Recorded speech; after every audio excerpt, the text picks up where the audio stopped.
Imagine spending 12 hours a day just to clean your family's clothes. Before modern Tide and plastic bottles, 1950s housewives faced a grueling ritual of boiling linens, scrubbing with caustic lye, and risking their fingers in hand-cranked wringers. We are going back in time to see if we can survive the physical exhaustion of a mid-century washday. The back-breaking routine, a day in the life of a 1950s laundry marathon. It's 4,000 a.m.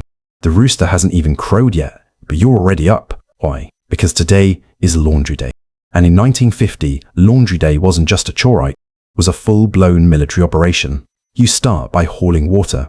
No, not from the tap, from the well or the rain barrel outside, bucket by bucket. And if you're lucky enough to have indoor plumbing, cold water only. Hot water is a luxury you'll have to create yourself. Next, you sort. Not just by Colorsby fabric, by dirt level, by who wore it last. Your husband's work overalls, soaked in grease and sweat. The kids' school clothes, caked in mud and grass stains. And don't even get started on the diapers. Cloth diapers, soaked in God knows what, waiting to be scrubbed within an inch of their lives. Now, the real work begins. You fill a big metal tub if you're lucky, or a wooden wash tub if you're not, with water. Then, you grate a bar of soap into flakes. No liquid detergent here. Just hard, lye-based soap that could strip the skin off your hands if you weren't careful. And if you wanted real cleaning power, you added lye caustic soda that could burn your skin if you didn't handle it right. But hey, it got the stains out. Then comes the scrubbing. You take each piece of clothing and rub it against a washboard, a wooden or metal board, with ridges until your knuckles are raw and your back is screaming. And if the stain is really stubborn, you boil the fabric in a big black pot over an open fire. No delicate cycle here. If it didn't fall apart in the boil, it was good as new. And the wringing. Oh, the wringing. If you had a hand-cranked wringer, you fed each piece through the rollers, risking your fingers if you weren't careful. No safety switches here. One slip and your hand was getting crushed. If you didn't have a wringer, you twisted each piece by hand until your arms felt like they were going to fall off. Later, rinse. All more water. Rinse every single piece. And if the water was dirty by the end? Wait, too bad. You used it anyway. Waste not, want not. Finally, hanging. No fancy dryers here. You strung up a clothesline inside if it was raining, outside if it was sunny, and pinned up every single piece. And if the wind blew, bad. You just hoped for the best. And when it was all done, 12 hours later, your hands were cracked, your back was broken, and your clothes were clean. So now, because tomorrow, the cycle starts all over again. And that, my friend, was laundry day in the 1950s. No shortcuts, no mercy. Just sweat, soap, and survival. The tools of the trade, soap flakes, lye, and the mighty washboard. You think Tide Pods are a big deal? In the 1950s, a housewife's laundry arsenal was a collection of raw, unforgiving tools that could clean a stain or take the skin off your hands. No plastic bottles, no pre-measured caps, just brute force and chemistry. First up, soap, but not the creamy, scented bars you're used to. Hard, lye-based soap felt. Naphtha, Octagon, or homemade lard soap that came in big, ugly bars. You grated it by hand into flakes, because liquid detergent wasn't a thing yet. And if you wanted extra cleaning power, you boiled the soap shavings into a thick, gelatinous paste that could tackle the toughest grease. But be careful too much lye in the mix, and you'd end up with chemical burns. Then there was lye itself. Caustic soda, the nuclear option of 1950s laundry. A handful of lye tossed into a tub of water could strip dirt, grease, and even color if you weren't careful. Women used it to whiten sheets and overalls, but one wrong move and it would eat through fabric or skin. My grandmother told me about a neighbor who accidentally splashed lye water on her arm and ended up with a scar for life. And yet, they still used it because clean clothes were non-negotiable. And let's not forget borax. That white, powdery mineral was the secret weapon against stubborn stains and odors. You sprinkled it on sweat-stained shirts, diapers, or mildewed towels, let it sit, then scrubbed like the devil was after you. It was cheap, effective, and everywhere. And if you mixed it with soap flakes and hot water, you had yourself a DIY detergent that could rival anything on the market today. But the real MVP of the 1950s laundry room, the washboard, that wooden or metal board with ridges, was the frontline soldier in the war against dirt. You rubbed clothes up and down, back and forth, your knuckles turning red and raw as you scraped every last bit of grime out of the fabric. And if you were really unlucky, you had a zinc or tin washboard that rusted over time, leaving brown streaks on your whites. But you kept scrubbing, because quitting wasn't an option. And then there was the wringer. Oh, the hand-cranked wringer. That cast-iron beast clamped onto the edge of your tub, and you fed each soaked piece of clothing through its rollers, squeezing out every last drop of water. No electric motors, no safety stops, just pure, unfiltered danger. Slip your finger in at the wrong angle. It was getting mangled. My aunt still has a missing nail from a wringer accident in 1953, but no one complained, because wet clothes didn't dry themselves. And if you were really old school, you had a dolly stick, a wooden stick with a flat, notched end that you pounded clothes with in the tub. Oh, finesse. Just brute force. You beat the dirt out like you were angry at the fabric itself. And it worked. So there you have it. Soap flakes, lye, borax, washboards, and wringers. The tools of the trade for a 1950s housewife. No frills. No shortcuts. Just sweat, blisters, and the satisfaction of a job done right. And if your hands were raw and bleeding by the end of the day, well, that was just part of the job. The chemistry of clean how they got stains out with our modern detergents. You think stain remover is a modern invention? Think again. 1950s housewives were chemists in aprons, mixing up concoctions that could dissolve dirt, bleach whites, and even strip paint off a wall if you weren't careful. First, there was the power of heat. Boiling water wasn't just for cooking, it was the ultimate stain fighter. Got a grease-stained work shirt. Toss it in a black iron pot of boiling water with a handful of soap flakes, and let it simmer like a witch's brew. The heat broke down the grease, and the soap lifted it away. But one wrong move, and you shrink that shirt to doll size. Still, it was worth the risk, because grease didn't stand a chance. Then came lye water, the heavy artillery. A strong lye solution could whiten the yellowish sheets and remove the toughest stains, but it could also eat through your skin if you left it on too long. Women would soak their whites in lye water overnight, then rinse like mad the next morning to stop the burning. And if you accidentally splashed it on your hands, you washed with vinegar to neutralize it if you were quick. Otherwise, you'd be nursing a blister the size of a quarter. And borax? Oh, borax was the miracle worker. It softened hard water, boosted soap's power, and deodorized like nobody's business. Sprinkle it on sweat-stained collars, mildewed towels, or even smelly socks, and the odor disappeared like magic. Mix it with soap flakes and hot water, and you had a DIY detergent that could tackle anything. And the best part? It was cheap. A £5 bag cost pennies and lasted months. But the real secret weapon was sunlight. The original bleach. After scrubbing, women would hang their whites out to dry in the sun, and the UV rays would bleach them naturally. No Clorox needed, just good old-fashioned sunlight. And if the stains were really stubborn, they'd wet the fabric again, sprinkle it with lemon juice, and let the sun do the rest. Nature's stain remover. And then there was the art of the soak. No one in the 1950s threw clothes in the wash and hoped for the best. Hock no. Stained clothes got a pre-soak. All drawers, soaked in hot water and soap flakes for hours. Bloodstains, soaked in cold salt water to keep the stain from setting. Brass stains, soaked in vinegar and baking soda. And if all else failed, you scrubbed until your arms gave out. Eagle. And bluing? Oh, bluing was the 1950s version of optical brighteners. A few drops of Mrs. Stewart's. Bluing in the rinse water, and your whites looked whiter than white. It didn't actually clean it, just tricked your eyes into thinking your clothes were snow fresh. And it worked. So there you have it. Boiling water, lye, borax, sunlight, soaking, and bluing. The chemistry of clean in the 1950s. No fancy lab coat scientists. No high-tech detergents. Just housewives with grit, know-how, and a willingness to risk their skin for the sake of a spotless shirt. And if their hands were red and cracked by the end of the day, that was just the price of cleanliness. The social stigma. Why laundry day was a test of a woman's worth you. Think dirty laundry was just a household problem. Good, yeah. In the 1950s, your laundry line was a public statement. And if it wasn't spotless, crisp, and perfectly hung, the neighbors knew. And they judged. Because in the 1950s, a woman's worth was measured in white sheets and stain-free shirts. If your clothes were dingy, it meant you were lazy. If your whites were grey, it meant you were failing. And if your husband's work shirt had a single stain, shame on you, because a good wife kept her man looking sharp. And if she didn't, well, then she wasn't a good wife, was she? And Monday was laundry day. Every Monday. No exception. Because Monday was wash day, and Tuesday was ironing day, and Wednesday was mending day. And if he didn't stick to the schedule, the neighbors noticed, and they talked. Did you see Mrs. Sheasty Johnson's sheets on the line yesterday? You're grey. She must not be boiling them right. Gossip spread faster than a grease stain on a white shirt, and God forbid your laundry stayed on the line overnight. Because if it did, everyone would know you hadn't finished the job. And unfinished laundry? That was a sign of a woman who couldn't keep up. And in the 1950s, a woman who couldn't keep up was a woman who was failing at her most basic duty. And then there was the ironing. Because clean wasn't enough. It had to be crisp, teen, wrinkle-free. And if your husband's dress shirt had a single crease, you might as well have sent him to work in his underwear. Because a wrinkled shirt was a sign of a wife who didn't care.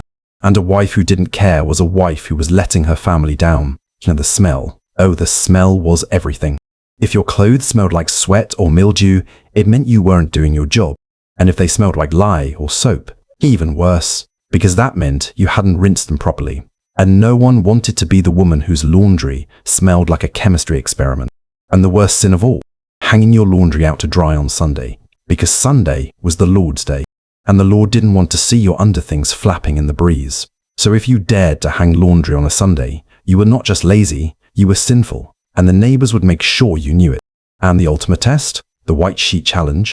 If your white sheets weren't blindingly white, if they weren't stiff with starch, if they weren't hanging in perfect symmetrical rows, then you were a failure, and everyone knew it. Because in the 1950s, your laundry line was your resume, and if it wasn't perfect, you were fired. So there you have it. The social stigma of Laundry Day in the 1950s. No pressure, no mercy. Just the unspoken rule that a woman's worth was tied to her ability to keep her family's clothes clean, crisp, and judgment-free. And if she failed, well, then she failed at being a woman. Simple as that. The hacks and shortcuts, how they save time and their sanity. You think 12-hour laundry days left no room for clever tricks? Wrong. 1950s housewives were masters of efficiency because if they weren't, they'd never survive. So they invented hacks that would make even modern life hackers jealous. The double boil method. Got a mountain of dirty clothes and no time? Boil 2 pots at once. One for whites with lye or borax, one for colors with soap flakes. No mixing, no mistakes. And while the first batch soaked, they'd scrub the second batch on the washboard. Multitasking at its finest. Then there was the soap saver trick. Instead of grating soap every single time, they'd keep a bar in a mesh bag and toss it in the tub. The soap dissolved slowly, giving them sudsy water without the elbow grease. And when the bar was too small to hold, they'd melt the scraps together into a new bar. Waste not, want not. And the lye water shortcut. Instead of mixing fresh lye water every time, they'd keep a jar of pre-mixed solution under the sink. Just add hot water and instant stain fighter. But label it clearly because one sip of that and you'd never taste anything again. And the washboard upgrade. If you were smart, you'd rub a little paraffin wax on your washboard's ridges. Less friction, faster scrubbing. And if you didn't have a washboard, no problem. A ridged baking sheet or even a corrugated metal roofing scrap worked in a pinch. Desperate times, desperate measures, and the wringer hack. If your hand-cranked wringer was slow, you tie a rope to the handle and pull it like a well pump. Faster wringing, less cramping. And if you didn't have a wringer at all, you'd roll clothes in a towel and twist like crazy. Your arms would scream, but your clothes would be dry. And the drying rack trick. No clothesline? No problem. They'd string a rope between 2 trees, or lay clothes flat on a screen door in the sun. And if it started raining, they'd drag the whole line inside and hang it from the ceiling. No one said it was pretty, just practical. And the stain pre-treatment. No one waited for washday to treat stains. Oh no. The second the stain appeared, it got doused in cold water for blood, rubbed with soap for grease, or sprinkled with salt for red wine. And if it was really bad, they'd let it soak in milk. Yes, milk. Because the proteins in milk could lift stains like magic. And if you didn't have milk, club soda worked too. And the ironing cheat. No one had time to iron every single wrinkle. So they'd spritz clothes with water, roll them up tight in a damp towel, and let them steam themselves smooth. And if they didn't have an iron, a hot flat iron, heated on the stove, or even a bottle of hot water wrapped in a towel would do. Wrinkles didn't stand a chance. And the laundry day snack. Because no one could scrub for 12 hours on an empty stomach. So they'd keep a jar of pickles or a thermos of lemonade nearby. A little sugar, a little salt, and a lot of willpower. Because laundry day wasn't just a chore, right, was a marathon. So there you have it. The hacks and shortcuts of 1950 laundry day. No fancy gadgets, no modern conveniences. Just sheer ingenuity, stubbornness, and the refusal to let a little thing like exhaustion stop them.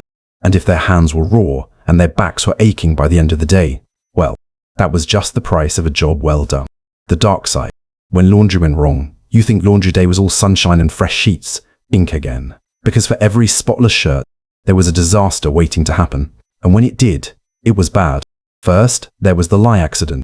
One wrong move, and that caustic soda wasn't just cleaning your clothes sites, was eating through them. And if it splashed on your skin, blisters. Thorns! Was. My great-aunt lost a patch of skin on her hand after a lye mishap in 1954. And yet, she kept using it. Because what choice did she have? And then there was the wringer incident. Hand-cranked wringers were not forgiving.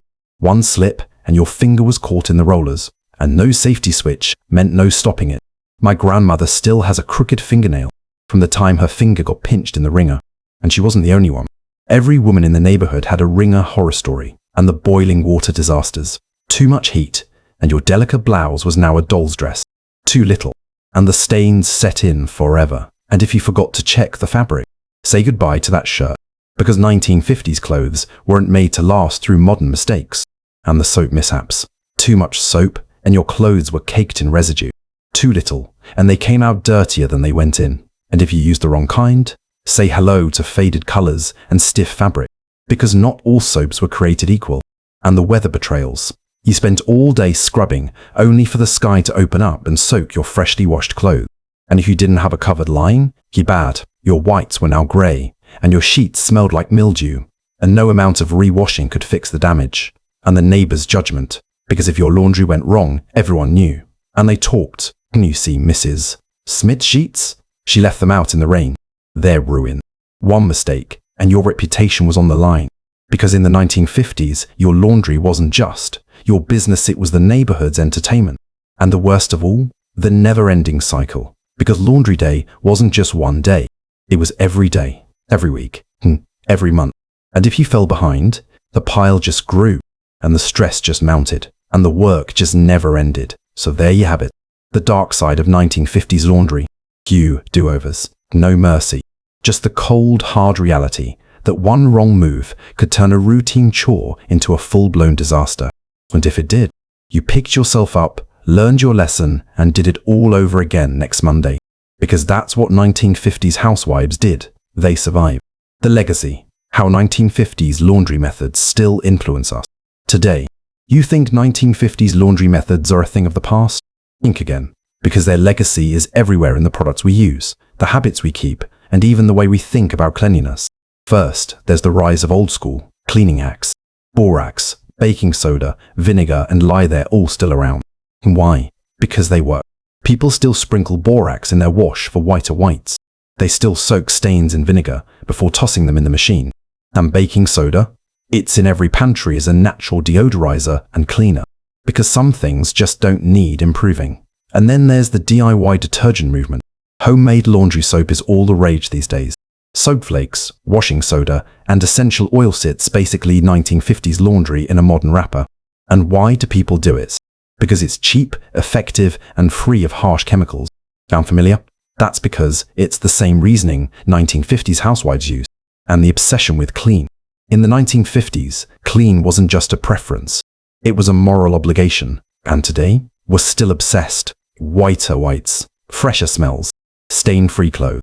Because the idea that cleanliness equals goodness, that's a 1950s legacy. And the fear of germs. Back then, boiling water and lye weren't just for stains. They were for killing germs.